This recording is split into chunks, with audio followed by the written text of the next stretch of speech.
Okie dokie, here we are again. We chopped up all of them. What did we do last episode? Oh yeah, we just finished trying them all, had them all chopped up. All right, so I've given them to the boys to do whatever, and I hope Elliot's not watching. And away we go, here's part 2.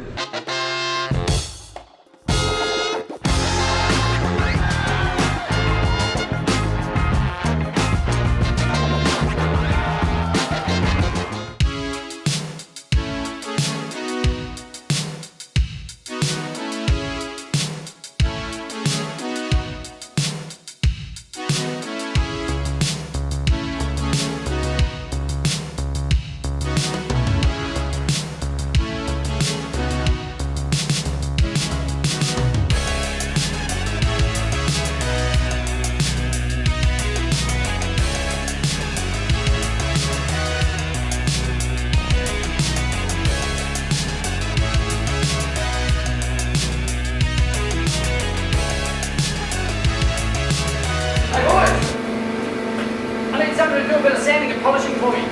Oh, yes.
We've powder coated them all, and we've diamond cut the faces. They're just about to go back into the powder coater for a degas, because we're going to do something experimental with these. This is something that we were trying out, doing a candy powder coat. That's the black with the red over the top of it, so that's, I don't know if you can see that colour. We're going to have to either tape it up or wipe it out before we stick it in the oven. But that looks fantastic. We did the same thing on a polished, this is just a little 15-inch BBS waffle that we had around the place. That was polished, and we've tried it on that. That came up pretty good. We're getting close. This is going to be great. Red, man. Imagine those, this colour on the top of the spokes. Wowzers.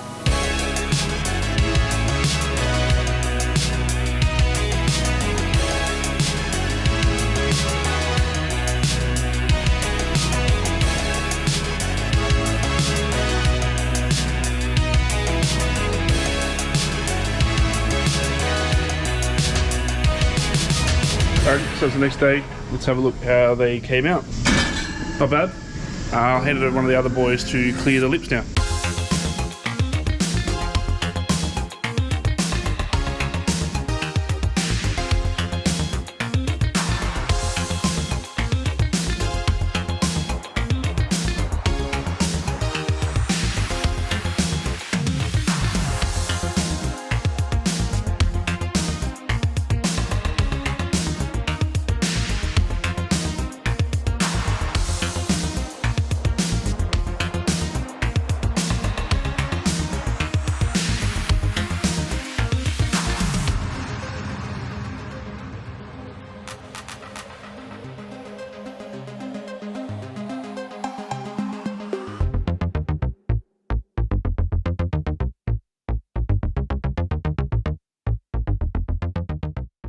So the boys have been diligently working away there, and basically we just need to unmask these guys, put some valves in them, and then take those off, take tyres off, and put them on here.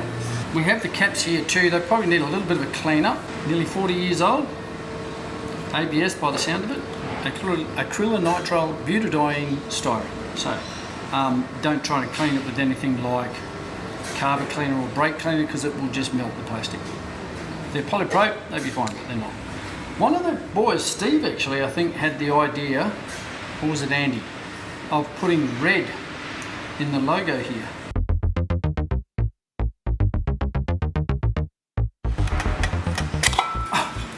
And that's why a lot of these wings have still got their caps.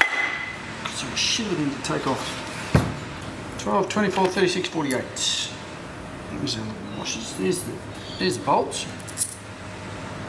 6x30, high tensile, subtle change in colour.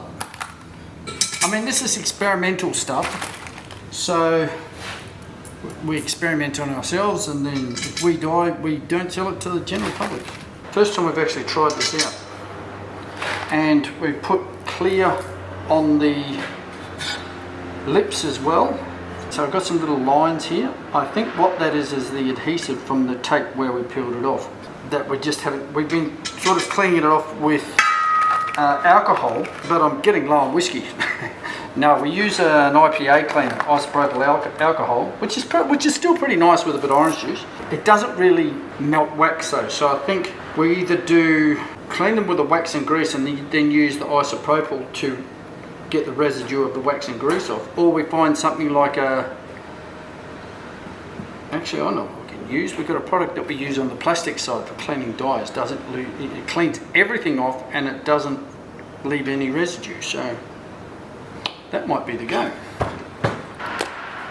on there. And then we'll use our little, this has got a Mighty Car Mods connection. When we did, well, the last Mighty Car Mods get together was at Sydney Motorsport Park, and we took the van and we did all sorts of stuff. Anyway, it was afterwards I was talking to Marv and Benny, and of course Ryobi were there with a stand, and this lovely lady came across to the three of us and said, do you guys like Ryobi? And I straight away said, yeah, I do. And she said, good. And she gave me this, just the skin. But it's been here ever since, and it gets used every day. With fully welded wheels, the bolts don't do as much as a normal wheel, but they do still contribute. If you just have the welded wheel, it's welded to the center there. Now, if you look at that, it's sitting on here and it's welded up there, so it can still flex up and down. See, that edge there can actually move in and out, if you know what I mean. As that moves, it moves it in and out. So if you've got bolts in your wheels, you have to run them as well. We've seen a couple of instances where people have been running around with no bolts in their wheels, just with them welded on the outside, and they've got horrible cracks in places that shouldn't have been there. So once again, I come back to the old, like, you know, I think these were made by Inky. They have that sort of look to them with the bolts and just how everything, and the shape of the barrel and whatnot. I think these were made by Inky. It's usually a lot of this stuff was. There was a little time in Japan when SSR were the only ones spinning lips and barrels, which is why so many wheels SSR barrels on them. Right, that's all tin tightened. We do these valves in our shop in a couple sizes. So there's your short one and your long one, and they're basically the same as the old SSR ones. So, because a lot of the wheels that we do are the old SSRs, XR4s and Star Sharks, and they don't need to be done up until the eyes pop out. You just need a little bit of a bulge on the rubber, and then good to go. If you wind them right up hard, they will split the rubber and they won't last very long, and then you've got to go and because to get to it you've got to get the tyre off, and it's a lot of plagiarising. That looks great. Let's put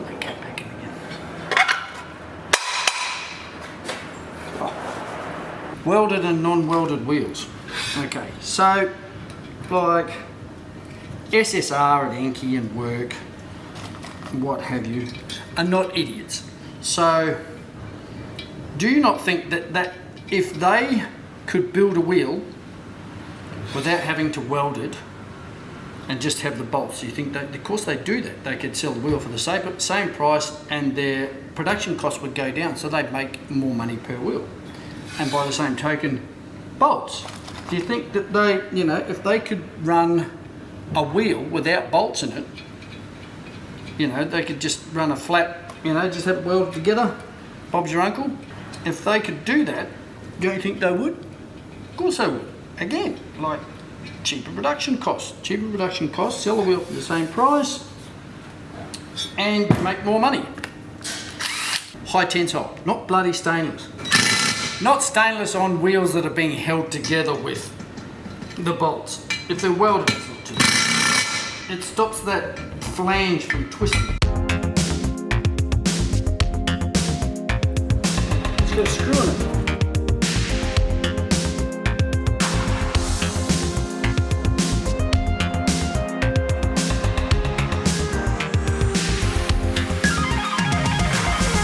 Like this.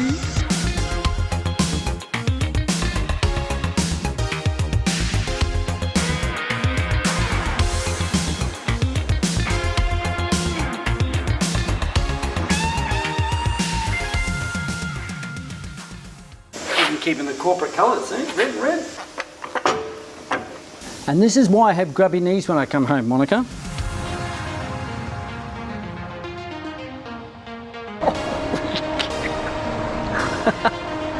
Check it out.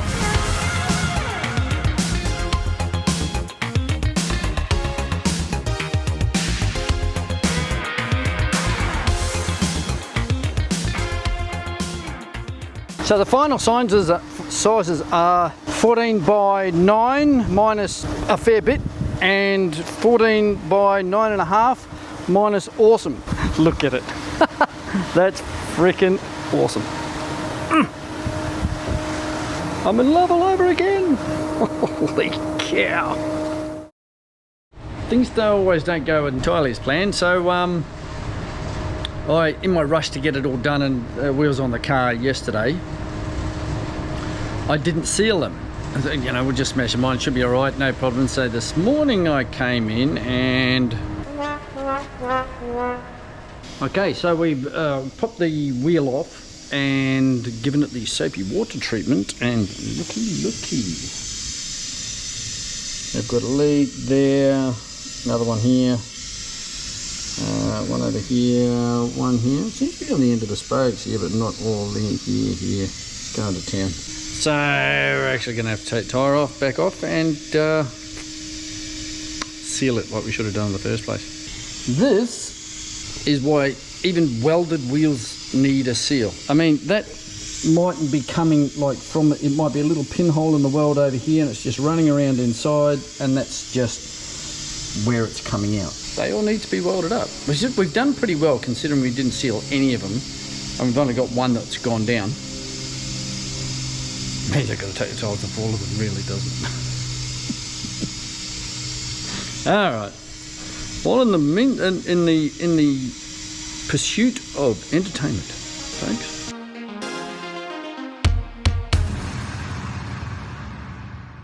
Now, to give Maddie's due, because it was Maddie that welded these all up, these guys here have not dropped a single PSI. Only that one. It's a little pinhole in the weld. So don't tell him that. No, he'll get a big head out of it. Changing tyres is such a shitty job though. Don't you somebody come up with some sort of a covering that went over your hand? Bugger off, Stephen. Okay, seal done. Which brings us to today's Pearl of Wisdom. Pearls of wisdom are scattered through lots of videos in the 50s somewhere. You know, you'll have to go through to find them all, you know. They're scattered about the place. Stop doing that. So you're at home, and you decided to seal up your wheels because you don't want to bring it to the professionals because, I don't know, you like doing it at home, or you own a Datsun and you can get it cheaper at Bunnings. You know who you are. Okay, so here's the deal. You've put your seal on, leave it for at least 12 hours. Here's the thing. This stuff goes off and it takes time to go off, and the way it goes off is the volatiles come out of it and it hardens. All right. If you put a tire on there, it's a sealed. It's the volatiles can't come out. It doesn't go off. It stays soft. And guess what? Yeah, you just sealed up my wheel, Mr. Barrel Brothers, and it started leaking straight away. Yeah, because now we will do it, and we will keep it for at least 24 hours before we give it back to the customer, because people are doing that. Did you put the tire on straight away? No, you just did a bad job. Anyway, that's it. Seal up your wheel, leave it for at least 12 hours before you put a tire on it, give it time to go off, and then you won't have a problem. Alrighty, so that's it, boys and girls. It's Saturday, and as I just said before, the